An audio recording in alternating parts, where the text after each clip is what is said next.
नमः सिद्धेभ्यः नमो अरिहन्ताणं नमो सिद्धाणं नमो आयर्याणं नमो उवज्झायाणं नमो लोये सव्वसाहूणं ईसो पंच नमो यारो सव्वपावपणासनो मंगलाणं च सव्वेसिं पढमं हवै मंगलं चत्तारि मंगलम् अरहन्त मंगलं सिद्ध मंगलं साहु मंगलं केवलिपण्णत्तो धम्मो मंगलं चत्तारि लोगुत्तमा अरहन्त लोगुत्तमा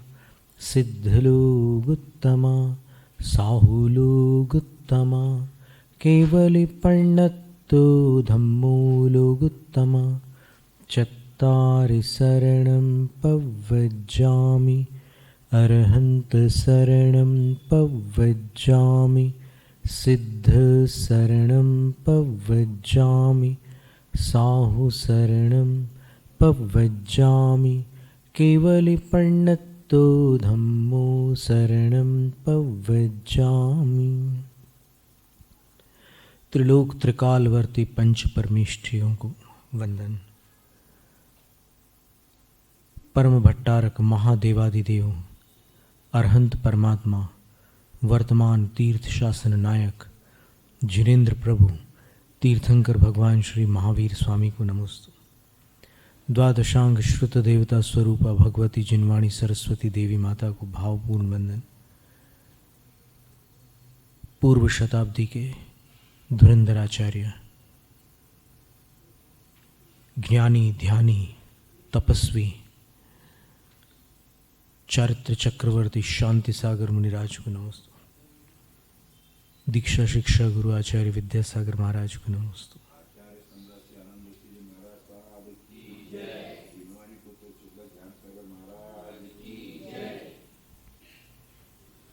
भक्तामर प्रणत मौलि मणिप्रभाणा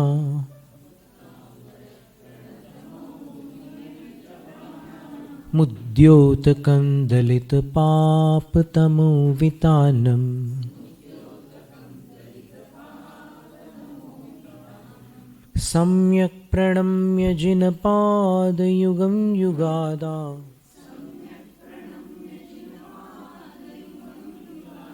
वालम्बनं भवजले पतताञ्जनानाम्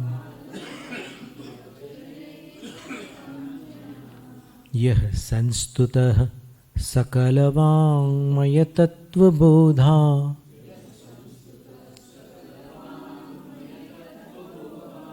दुद्भूतबुद्धिपटुभिः सुरलोकनाथैः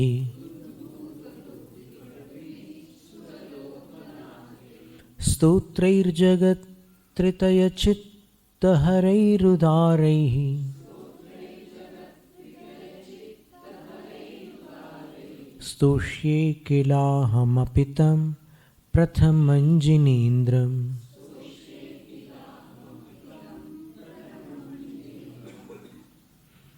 बीसवें काव्य तक का स्वाध्याय हो गया।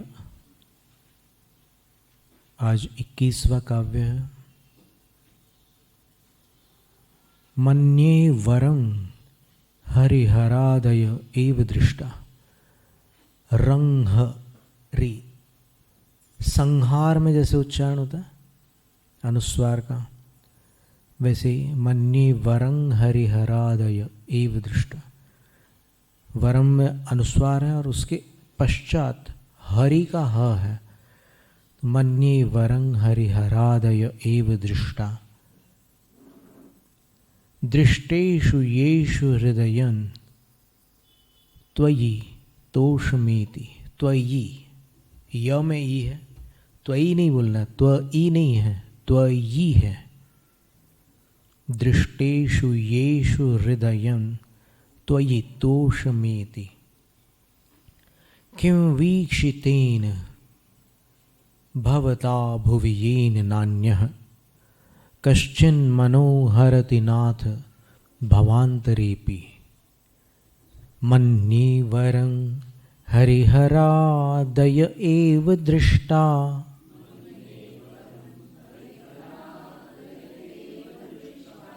दृष्टेषु येषु हृदयं त्वयि तोषमिति।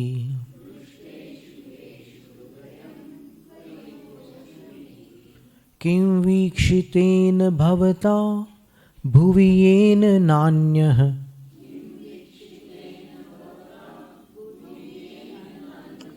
वो वीक्षितेन नहीं है, वीक्षितेन है, दीर्घ है ई। किं वीक्षितेन भवता भुवि येन नान्यः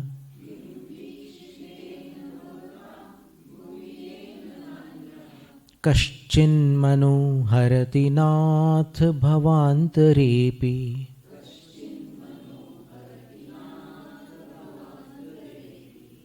मंद गति से पढ़ते हैं। मन्ये वरं हरिहरादय एव दृष्टा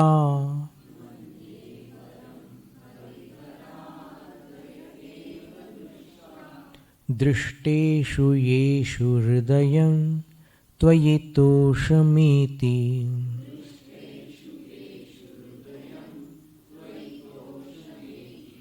किं वीक्षितेन भवता भुवि येन नान्यः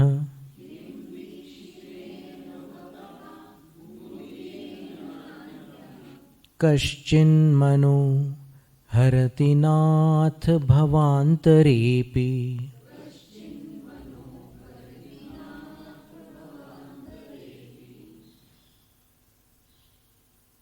नाथ, फिर से नाथ शब्द है। भक्तामृत स्तोत्र में नाथ शब्द बहुत बार आता है। हे नाथ, हे आदिनाथ प्रभु। अब अपने हृदय की कुछ बात कर रहे हैं आचार्य महाराज।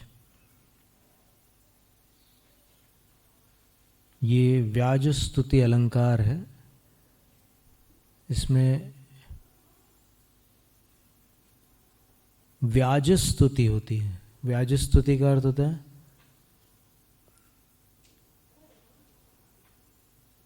एक प्रकार से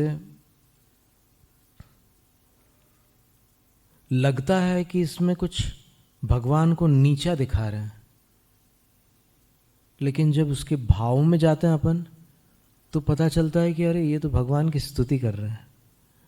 तो व्याज स्तुति, व्याज का अर्थ है बहाना, बहाने से स्तुति करते हैं। ऐसे ही व्याज निंदा भी होता है। ऐसी तारीफ करेंगे कि उसमें उसको नीचा देखना पड़ेगा, ऐसी तारीफ।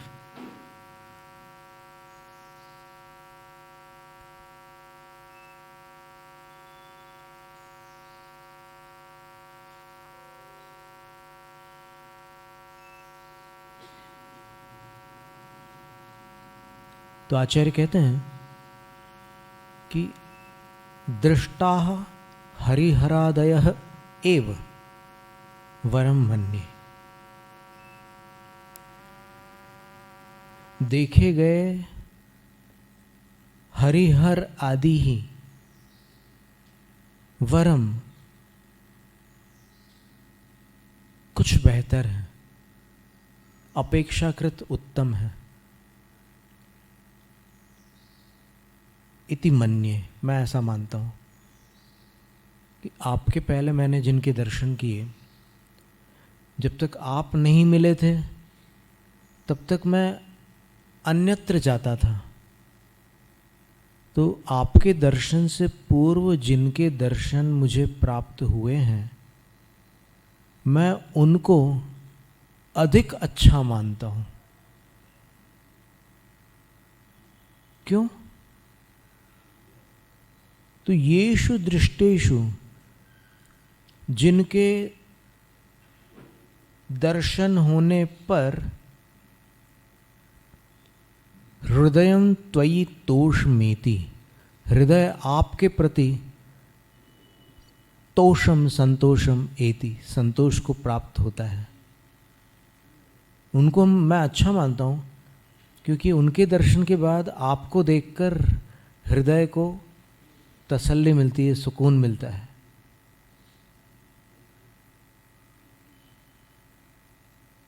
वीक्षितेन भवता किम, और फिर बोलते हैं कि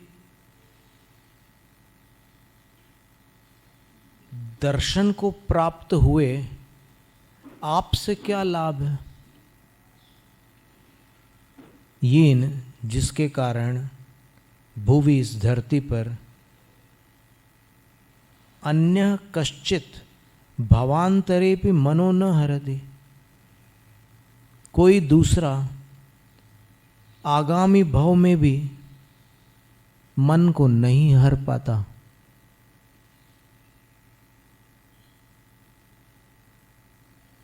अब ये तो हुआ शब्दार्थ, नाथ तो संबोधन था। तो हे नाथ, देखे गए हरिहर आदि ही अपेक्षाकृत उत्तम है, जिनके देखने पर, जिनके दर्शन पा लेने पर आप में हृदय संतोष को प्राप्त हो जाता है, तृप्त हो जाता है। और आपको अगर हम पहले देख लें तो फिर आगामी भव में भी कहीं तृप्ति नहीं मिलती। तो आपके दर्शन जो है वो सबके प्रति अतृप्त बना देते हैं। तो सुनने में क्या लगता है, ये सुनने में लगता है कि भगवान की स्तुति कर रहे हैं या फिर निंदा कर रहे हैं। इसको व्याज स्तुति कहते हैं। इसका अभिप्राय ये है कि अन्य के दर्शन यदि पहले कर लिए जाएं तो और दर्शन की लौ लगी रहती है। ऐसा लगता है कि और भी कहीं जाए दर्शन करने, और भी कर लें, लेकिन उसकी प्रशंसा इसलिए कर रहे हैं कि उस लौ के कारण आप मिल जाते हैं। अगर दर्शन की कड़ी समाप्त हो जाए तो फिर आप कैसे मिल सकते हैं। तो मैं उनको अच्छा मानता हूं जो आपके दर्शन का अवसर देते हैं। और आपके दर्शन कर लो तो आप आगामी भव में भी किसी के दर्शन का अवसर ही नहीं देते। माने कोई मन को आकर्षित कर ही नहीं सकता आपके दर्शन के उपरांत।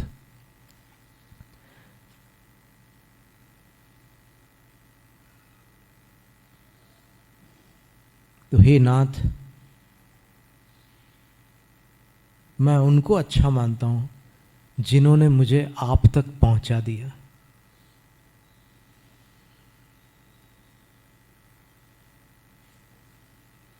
मैं आपके पास पहले ही पहुंच जाता तो आप और कहीं पहुंचने ही नहीं देते।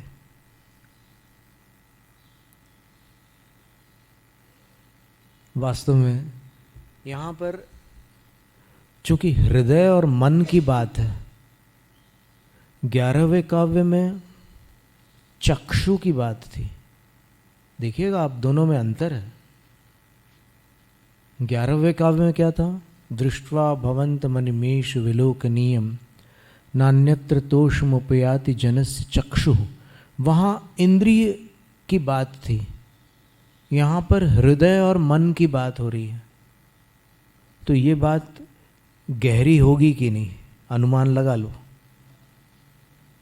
निस्संदेह ये गहरी बात है। तो यहाँ पर येषु दृष्टेषु हृदयं त्वयि तोषमेति, जिनके दर्शन के पश्चात हृदय आप में संतोष को प्राप्त हो जाता है, तृप्त हो जाता है। तो एक तो वहाँ पर भगवान का सौंदर्य था और 12वें काव्य में भगवान की शांत छवि थी। शांत राग रुचि भी परमाणु भी तम निर्मापिता। यहां पर कह रहे हैं कि उस छवि में भी कुछ खूबी है। वो सुंदर और शांत तो है ही, लेकिन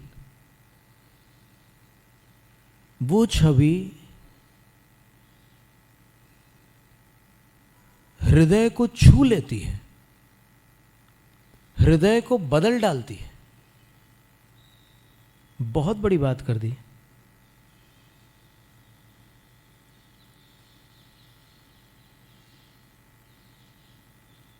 उस छवि के दर्शन से मिथ्यात्व नष्ट हो जाता है। सम्यक दर्शन के 6 कारण बताए। धर्म श्रवण, जाति स्मरण, जिनबिंब दर्शन, देवर्धि दर्शन, जिन महिम दर्शन और वेदनानुभव। तो धर्म श्रवण का अर्थ होता है आगम का शुद्ध उपदेश सुनना, जिनवाणी को सुनना। इससे सम्यक दर्शन उत्पन्न होता है। एक कारण तो ये, पहली बार जब भी सम्यक दर्शन होगा तो धर्म श्रवण से होगा। फिर जाति स्मरण, पूर्व भाव में कोई ऐसे संपर्क रहे हों, स्मरण आने पर इस भाव में विवेक जागृत हो जाता है कि अरे मैंने वो अवसर गंवा दिया था, लेकिन आज समझ में आ रहा है कि उसका क्या महत्व था, और सम्यक प्राप्त हो जाता है जाति स्मरण से। लेकिन जाति स्मरण से सबको सम्यक तो नहीं होता, याद रखना।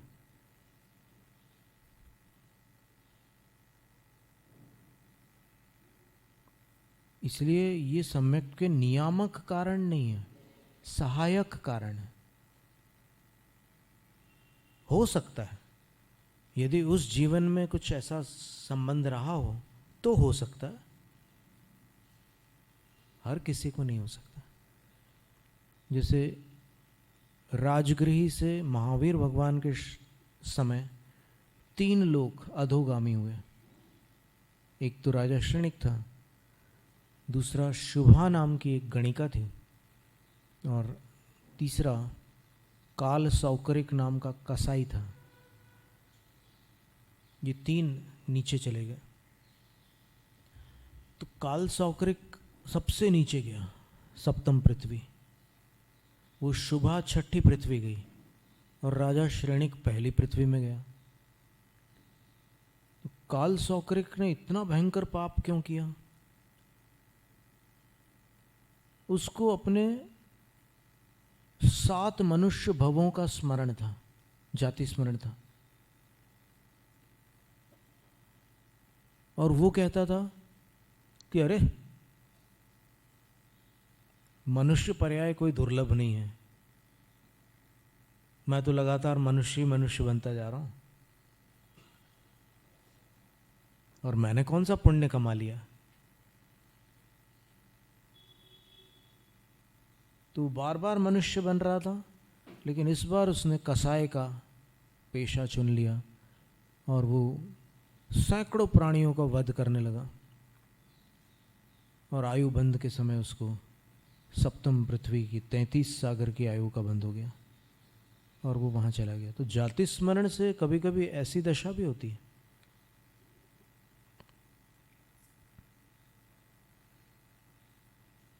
कई बार जाति स्मरण से ये पता चल जाता है कि पैसे कहाँ रखे थे।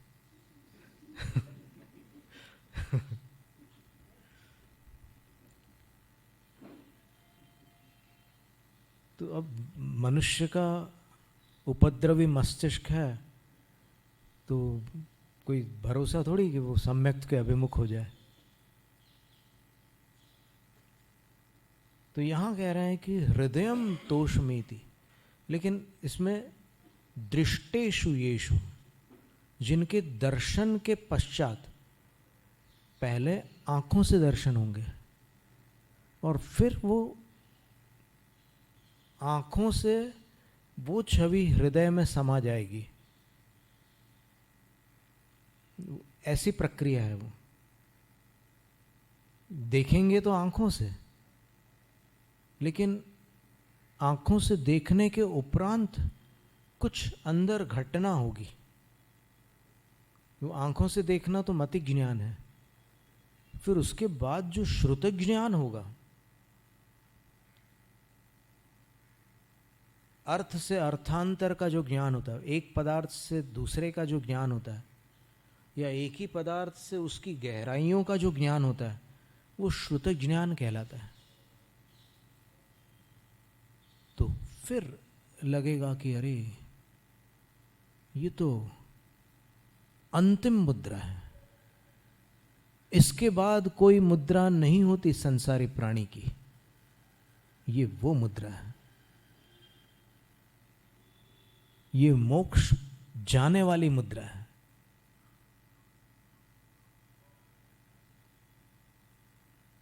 एकदम अलग ही स्थिति बनती है।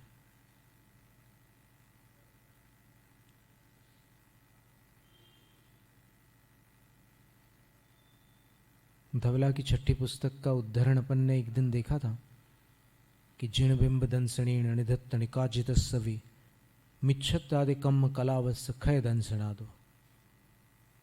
भगवान की छवि के दर्शन से निधत्त निकाचित मिथ्यात्वादी कर्म समूह का क्षय, विनाश देखा जाता है। देखने वालों के द्वारा देखा जाता है, सबको नहीं दिखता, वो केवली भगवान को दिखता है कि दर्शन से इतना बड़ी घटना हो गई।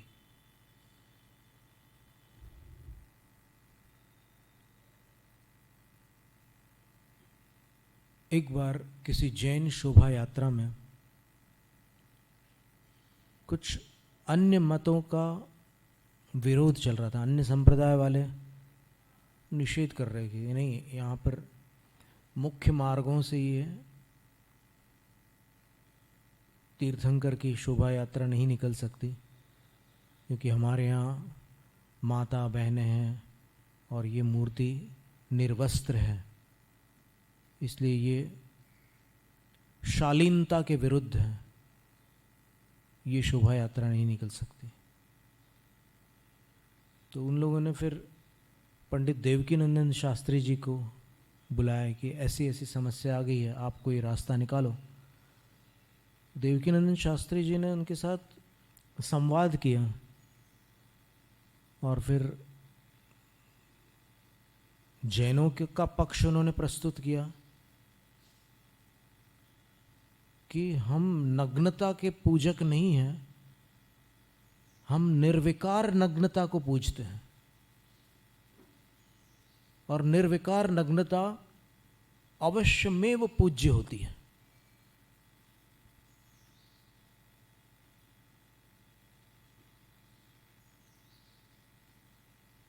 और फिर उस संवाद में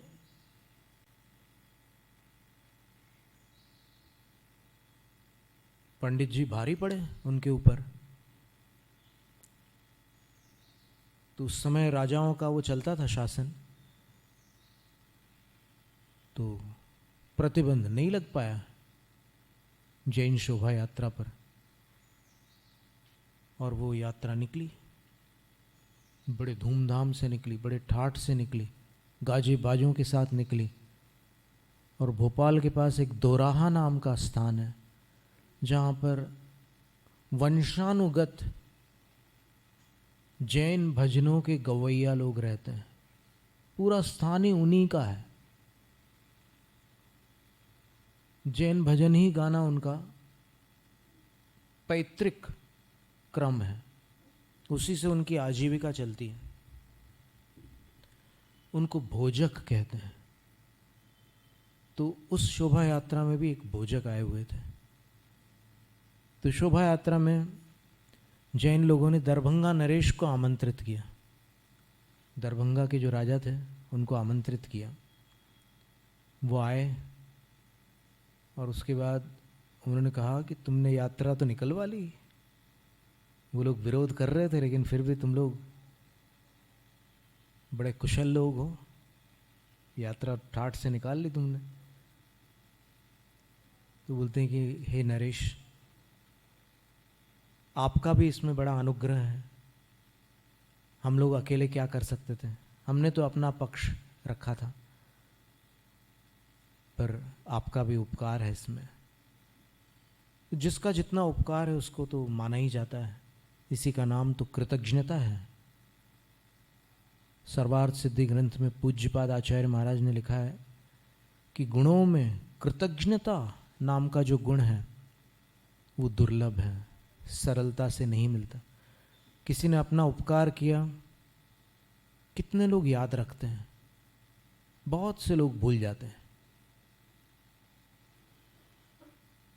और माँ बाप के उपकार को तो आजकल के कितने सारे लोग भूल जाते हैं।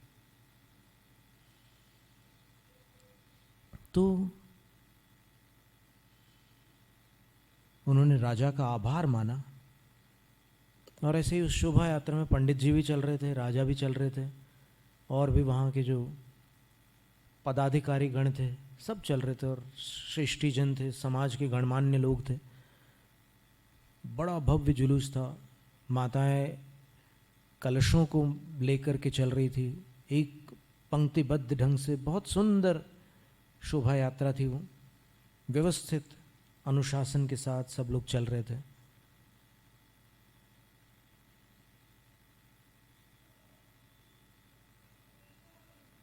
दरभंगा नरेश ने ऐसे श्री जी की तरफ देखा। भगवान की मूर्ति जो थी उस समय उनकी शोभा यात्रा में, उसकी तरफ देखा। आकार प्रकार को देखकर फिर ऐसे उन्होंने अपने ढंग से प्रणाम किया और पंडित जी से पूछा, पंडित जी, तुम्हारे भगवान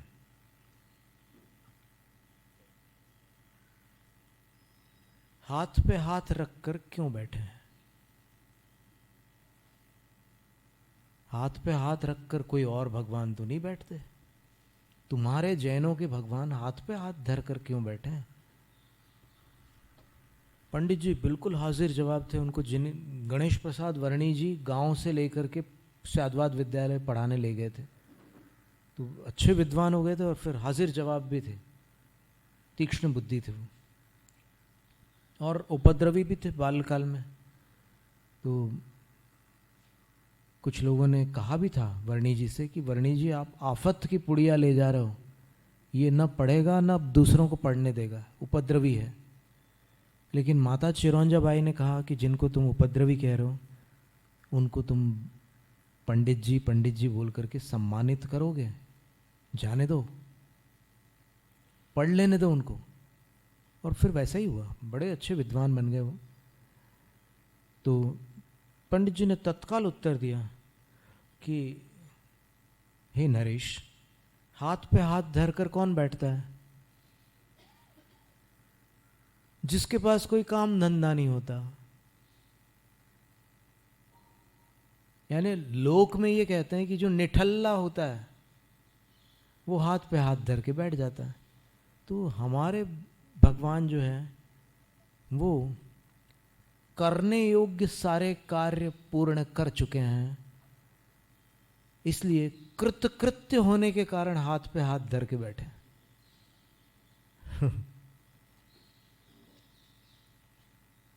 वाह पंडित जी। फिर थोड़ा और आगे बढ़ते हैं। पंडित जी, एक दूसरा प्रश्न है। बोलिए नरेश।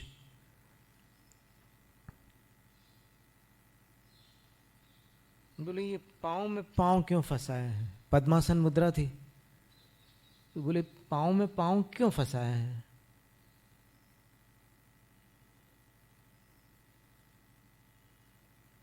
तो पंडित जी बोलते हैं कि जैसा मैंने कहा कि हाथ पे हाथ इसलिए धर कर बैठे हैं कि अब कुछ करना बाकी नहीं है। पैर में पैर इसलिए फंसाए हैं कि अब चलना बाकी नहीं है।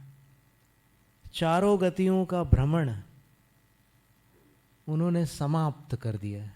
अब उनको किसी भी गति में नहीं जाना, सिर्फ सिद्धि गति को प्राप्त करना है।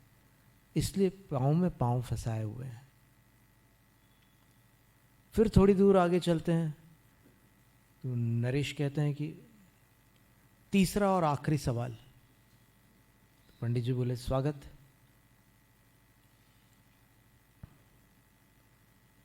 बोलते हैं कि ये देख कहाँ रहे हैं? बोले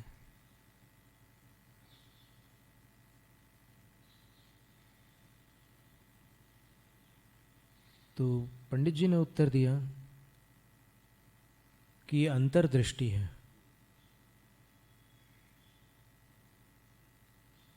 ये सर्वज्ञ है, वीतराग है।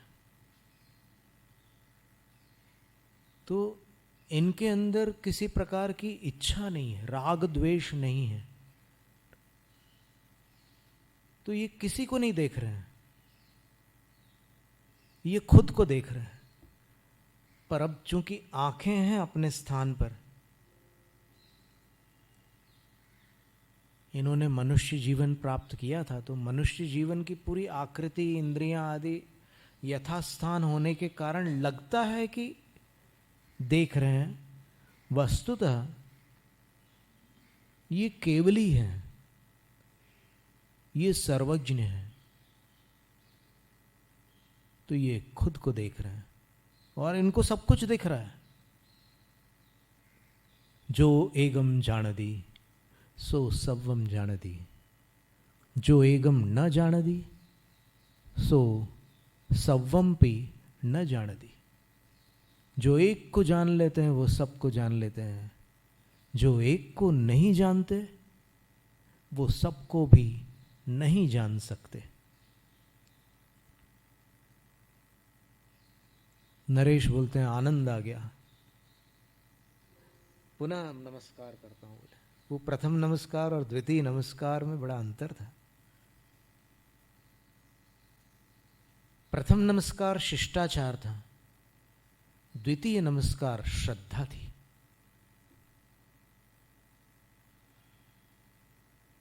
तो वो जो 11वें काव्य में दर्शन है वो आंखों को तृप्ति प्रदान करने वाले दर्शन है, और 21वें काव्य वाले जो दर्शन है वो हृदय को तृप्त करने वाले दर्शन है। जब हृदय तृप्त हो जाता है तब मन शांत हो जाता है। और इसीलिए आचार्य महाराज ने अंतिम पंक्ति में लिखा है कि एक बार आपके दर्शन प्राप्त करके जिसने अपने हृदय को तृप्त कर लिया, उसका मन भवांतर में भी, किसी आगामी जन्म में भी भटक नहीं सकता। कोई उसके मन को हर नहीं सकता, आकर्षित नहीं कर सकता।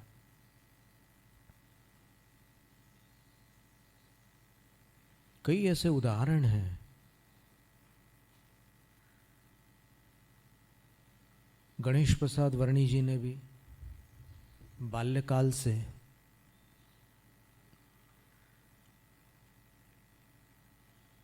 भगवान जिनेंद्र के बारे में कोई जानकारी प्राप्त नहीं की थी, लेकिन चूंकि मडावरा में उनका घर जैन मंदिर से कुछ दूरी पर था, तो एक बार बाहर ऐसे बैठे हुए थे वो, तो जैन मंदिर से बचनिका चल रही थी पद्म पुराण की, वो उनके कानों में पड़ी। तो 14वां पर्व उस समय चल रहा था पद्म पुराण का। उसको जैसे ही वर्णी जी ने सुना,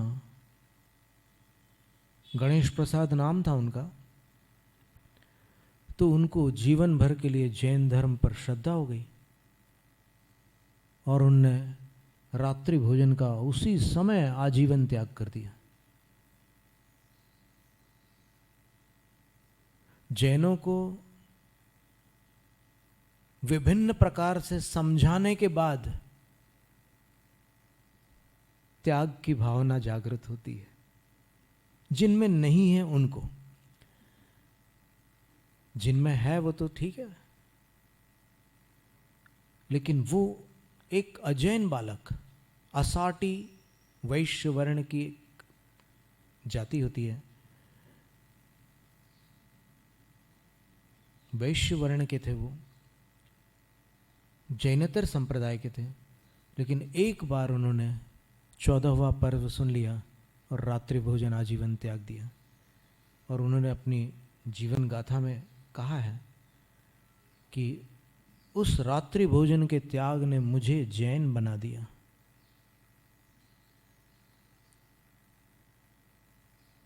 जैन बनने का सौभाग्य कितनों को प्राप्त होता है। बहुत गिने चुने लोग अंदर से जैन होते हैं, जन्म से जैन उनसे अधिक होते हैं। कर्म से जैन होना दुर्लभ है।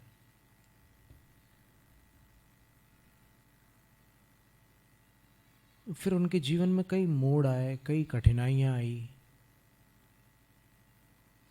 वैचारिक कुछ उथल पुथल भी हुई, बहुत कुछ हुआ। पर अंततः आचार्य शांति सागर महाराज श्री के एक शिष्य थे जिन्होंने मुंबई में पोदनपुर में जो एक पूरा कार्य हुआ है ना पोदनपुर का, तो वो उनके आशीर्वाद से वहाँ पर वो सब कार्य हुआ था। अथवा ये समझ लीजिए कि उनसे प्रेरित होकर ये कार्य वहाँ के श्रावकों ने किया था।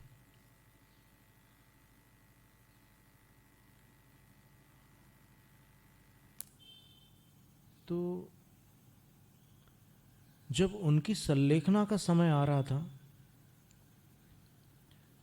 तब नेमी सागर महाराज जी नाम थे उनका, और आपने कभी ऐसा चित्र भी देखा होगा कि पर्वत आसन में ऐसे पद्मासन लगी हुई है और घुटने के बल वो ऐसे सीधे हैं, पूरे शरीर को नीचे नहीं टिकाया, घुटने पर ही वो अवस्थित है और ऐसे कायोत्सर्ग कर रहे हैं घंटों तक, 6-6 घंटे तक के वो कायोत्सर्ग में स्थित रहते थे। उन्होंने पंडित दरबारी लाल कोठिया जी बीना वालों से कहा कि पंडित जी, आप वर्णी जी से परिचित हैं? पंडित जी बोले कि जी मैं परिचित हूं।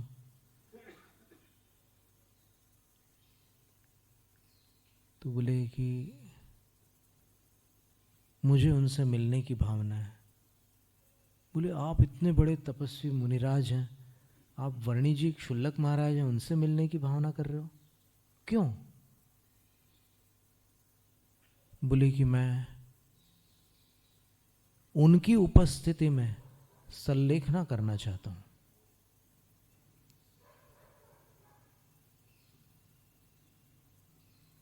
कोठिया जी अचंभित हो गए कि अरे कैसी बात कर रहे हैं, इतने अद्भुत साधु आचार्य शांति सागर महाराज के शिष्य ये कह रहे हैं कि वर्णी जी के पास संलेखना करना चाहते हैं।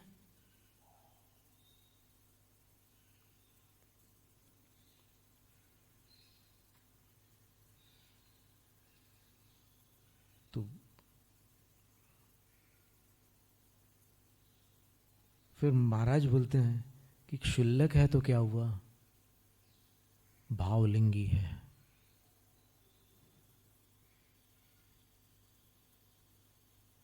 कितनी अनोखी बात कह रहे हैं। और इससे, इस घटना से ये भी सूचित होता है कि जो सत्य मार्गी है वो छोटों का भी मूल्यांकन कर सकता है। और फिर अंत में अच्छे से संलेखना हुई। वो पुस्तक अगर आपको कहीं मिल जाए, हम तो बहुत वर्षों से ढूंढ रहे हैं, तो नेमी सागर महाराज जी की जो संलेखना हुई ना, संलेखना के ऊपर पंडित कोठिया जी ने ये पुस्तक लिखी है। पंडित दरबारी लाल कोठिया जी ने पूरे 6 खंड जैन न्याय के पढ़कर न्यायाचार्य का पद प्राप्त किया था। वो न्यायाचार्य थे, बहुत बड़े विद्वान थे। उनसे हमने परीक्षा मुख वगैरह स्वाध्याय किया, उनके साथ बैठ के। हमसे बोलते थे कि आप समंत भद्र बनिए।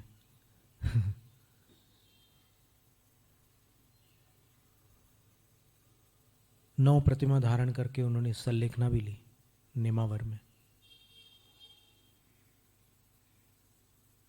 निर्यापक योग सागर महाराज श्री ने उनकी प्रशंसा की थी कि उनकी अच्छी संलेखना हुई। और पहले कुछ ऐसा हो गया था कि स्वास्थ्य इतना प्रतिकूल हो गया कि वो प्रतिमाधारी थे, लेकिन प्रतिमा छोड़नी पड़ी थी उनको। तो जब भी उनको स्मरण आता था तो आंखों में आंसू आ जाते थे उनके। एक बार उन्होंने वो श्लोक सुनाया था, समीक्ष्य व्रतमादेय मात्तम पाल्यम प्रयत्नतः। सोच विचार कर व्रत स्वीकार करना और स्वीकृत व्रत को सावधानी पूर्वक सुरक्षित रखना। जब ये श्लोक बोलते थे तो उनकी आंखें भीग जाती थी। उन्होंने संलेखना के विषय में एक पुस्तक लिखी है नेमी सागर महाराज जी की, कहीं मिल जाए तो देखना और आप अपने परिचितों से भी बोलना, हो सकता है बीना में उपलब्ध हो, कहीं से मिल जाए तो बड़ी अच्छी बात है। हम भी पढ़ना चाहते हैं कि ऐसी क्या वार्ता हुई उनकी पूरी, जितनी उनने सुनाई थी उतनी तो हमने आपको बता दी, और उसके अतिरिक्त क्या क्या हुआ था उत्कंठा तो है जानने की। ये बात अलग है कि सबको केवल ज्ञान होगा तो सब पता चल जाएगा, लेकिन तब तक प्रतीक्षा कैसे करें। तो ये है दर्शन की महिमा। लेकिन दर्शन तब होते हैं जब अपन प्रदर्शन से मुक्त होते हैं। प्रदर्शन दर्शन में सबसे बड़ी बाधा है। और प्रदर्शन का मतलब क्या? मैं कुछ हूं। जब तक मैं कुछ हूं तब तक वो कुछ नहीं है, और जब मैं कुछ नहीं बन जाऊंगा तो वो सब कुछ हो जाएंगे। इसका नाम दर्शन है। जिन दर्शन से निज दर्शन होता है। जैसे ही जिन दर्शन होता है तो फिर निज दर्शन होता है कि मैं पर्याय से क्या हूं, द्रव्य से क्या हूं, निश्चय से क्या हूं, व्यवहार से क्या हूं, वे क्या है, मैं कहां हूं, आदि आदि सब एक बार में बिल्कुल अंतर मुहूर्त में सब क्लियर हो जाता है। जैसे आईना देखते ही साथ पता चलता है कि आज चेहरा फ्रेश है या और कुछ। तो भगवान एक अलौकिक दर्पण है। उनको देखकर अपने शुद्धिकरण की प्रेरणा मिलती है।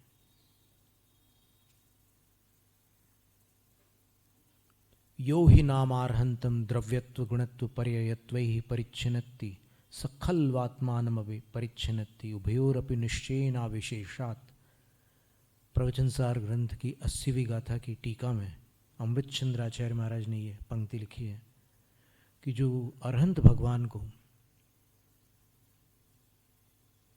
द्रव्य स्वभाव से, गुण स्वभाव से और पर्याय स्वभाव से जान लेता है, वह अपने आप को भी जान लेता है, क्योंकि स्वभाव की अपेक्षा से दोनों समान हैं।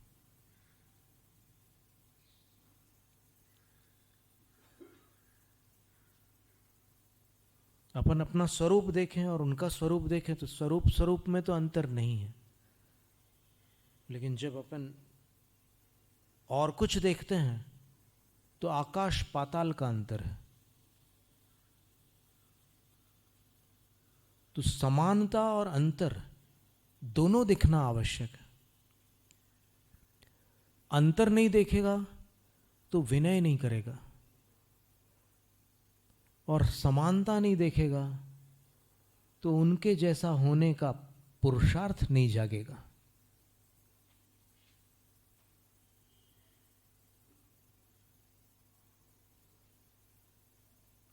वस्त्र को धोया कब जाता है?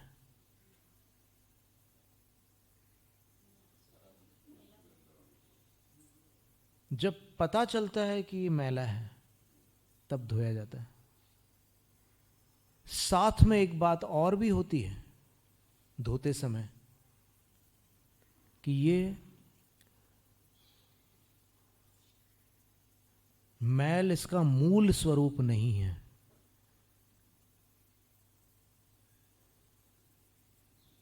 इसी प्रकार मेरा जो कर्म मैल है वो मेरा मूल स्वरूप नहीं है, मेरा मूल स्वरूप वो है जो उनमें है। और तब पुरुषार्थ होता है। पर उस पुरुषार्थ में भी विनय कभी भी छोड़ी नहीं जाती।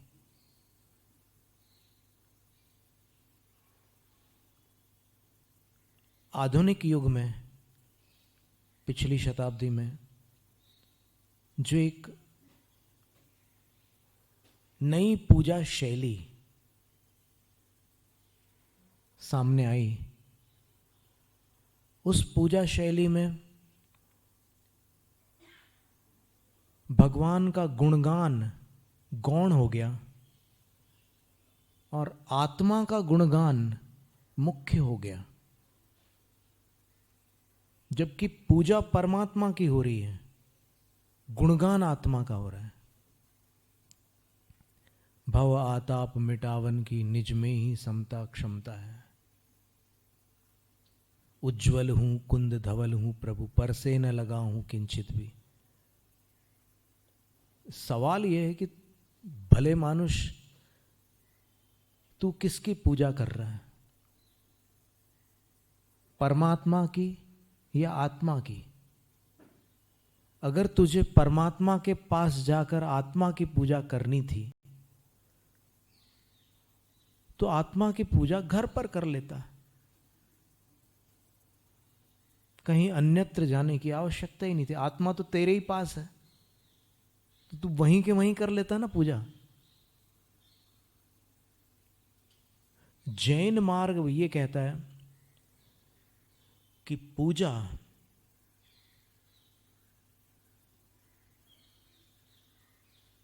बहिर्मुखी प्रवृत्ति है। आराध्य की भक्ति पूर्वक पूजा होती है और अध्यात्म अंतर्मुखी प्रवृत्ति है।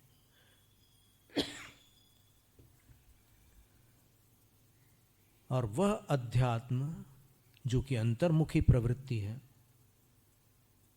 वो ध्यानावस्था में होता है। जब तक ध्यानावस्था नहीं होगी तब तक अध्यात्म नहीं हो सकता। समयसार ग्रंथ में तात्पर्यवृत्ति टीका के अंदर जयसेन आचार्य महाराज लिखते हैं, रागादि परद्रव्य निरवलंबत्वेन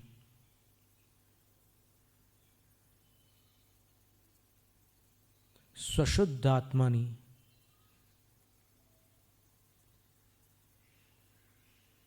विशुद्धाधार भूते नुष्ठानम अध्यात्मम। राग आदि और परद्रव्य आदि के आलंबन को छोड़कर अपने शुद्ध स्वरूप में, कैसा है अपना स्वरूप?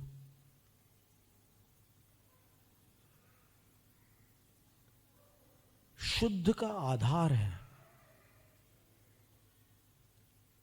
स्वभावतः शुद्ध है, उसमें तल्लीन हो जाना अध्यात्म है। तो अध्यात्म शाब्दिक कैसे हो सकता है? कुछ तनिक विचार करके देखो, अध्यात्म कैसे हो सकता है शाब्दिक? अध्यात्म तो ध्यानात्मक होता है।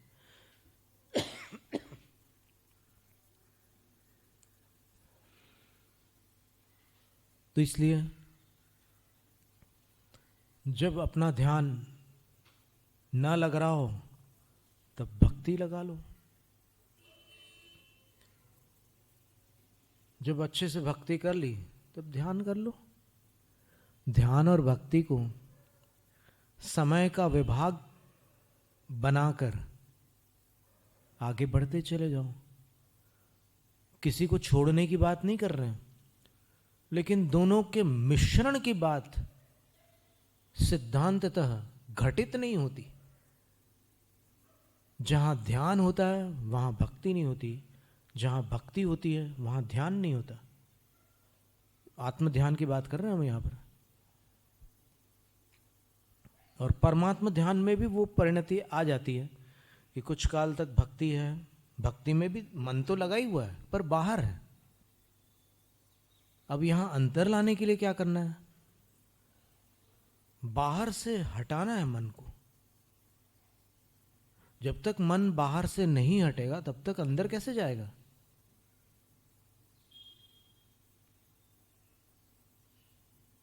तो दोनों में बड़ा अंतर है। तो इस शैली का जिनको उचित लगे वो परित्याग कर सकते हैं, क्योंकि ये नवीन शैली भक्ति में अध्यात्म का मिश्रण करना चाहती है, जो असंभव है।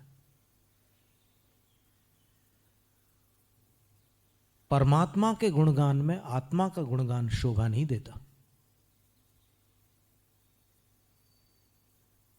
कोई जिनेंद्र भगवान से कहे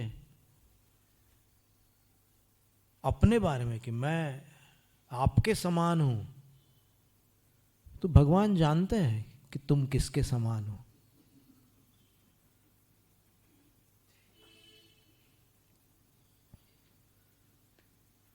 तो इतनी विनय कम से कम सीखना आवश्यक है कि भगवान के सामने स्वप्न में भी अपनी प्रशंसा ना हो। बार बार मैं क्या बोल लगा रखा है वहां पर आप करो।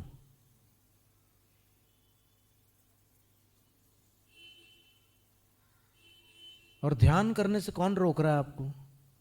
जी भर के आनंद लो ना अध्यात्म का। वो तो कर नहीं पाते और मुंह से अध्यात्म की बात लगा रखी है।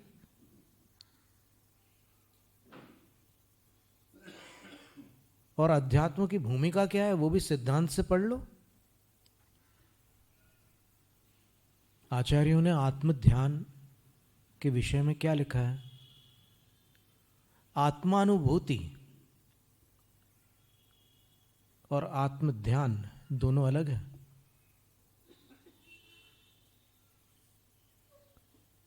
आत्मानुभूति आत्मज्ञान को कहते हैं और आत्म ध्यान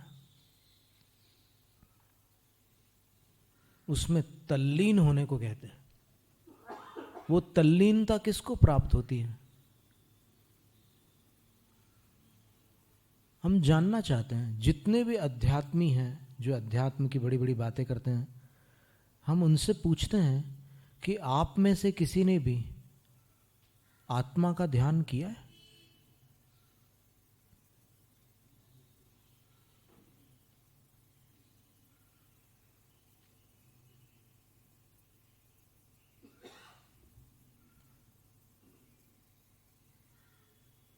तो इस विषय में और भी चर्चाएं हैं, लेकिन अभी अपना विषय जो चल रहा है वो जिन दर्शन से निज दर्शन, निज दर्शन से सम्यक दर्शन और सम्यक दर्शन से अंत में केवल दर्शन, ऐसी यात्रा है।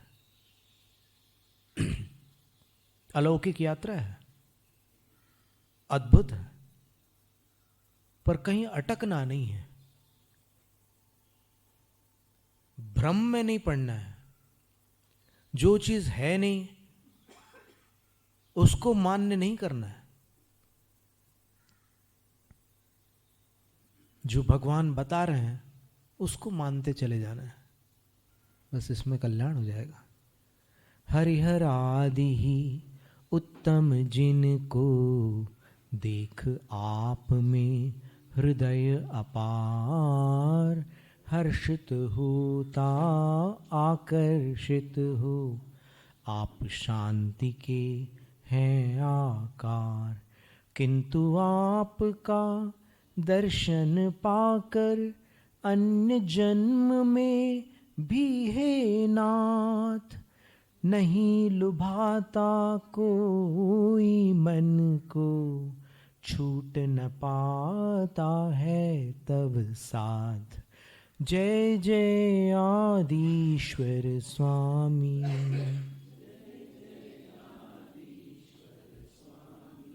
घट घट के अंतर्यामी। जय जय आदिश्वर स्वामी। शिवपथ गामी जगनामी। अरिहंत को नमन, अरिहंत को नमन। सिद्ध प्रभु को नमन, सिद्ध प्रभु को नमन। आचार्य को नमन, आचार्य को नमन। उपाध्याय को नमन, उपाध्याय को नमन। सर्व साधु को नमन, सर्व साधु को नमन। ये है मेरे पंच गुरु, इनको सदा नमन।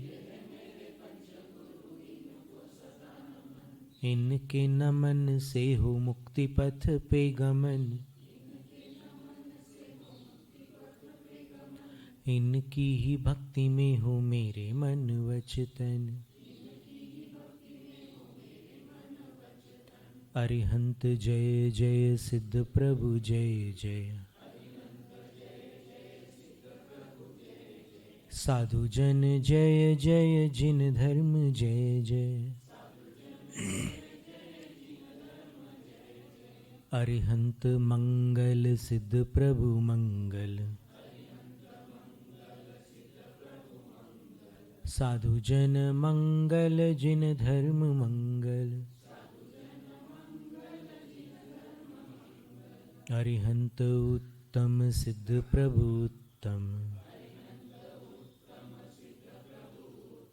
साधु जन उत्तम, जिन धर्म उत्तम। अरिहंत शरणा, सिद्ध प्रभु शरणा। साधु जन शरणा, जिन धर्म शरणा। चार शरण अघहरण जगत में। और न शरणा हितकारी। जो जन ग्रहण करें वे होते। अजर अमर पद के धारी। नमस्कार श्री अरिहंतों को। सिद्धि प्रदाता सिद्धों को। आचार्यों को, उपाध्यायों को। सर्वलोक के संतों को। स्तोत्र पठन में मेरे द्वारा यदि जो कहीं कहीं प्रमाद से कुछ अर्थ वाक्य पद मात्रा छूट गई, सरस्वती मेरी उस त्रुटि को कृपया क्षमा करें और मुझे कैवल्य धाम में माँ विलंब धरे। वांछित फलदात्री चिंतामणि सदृश मात तेरा, वंदन करने वाले मुझको मिले पता मेरा। बोधि समाधि विशुद्ध भावना आत्म सिद्धि मुझको मिले और मैं पा जाऊं माँ मोक्ष महासुख।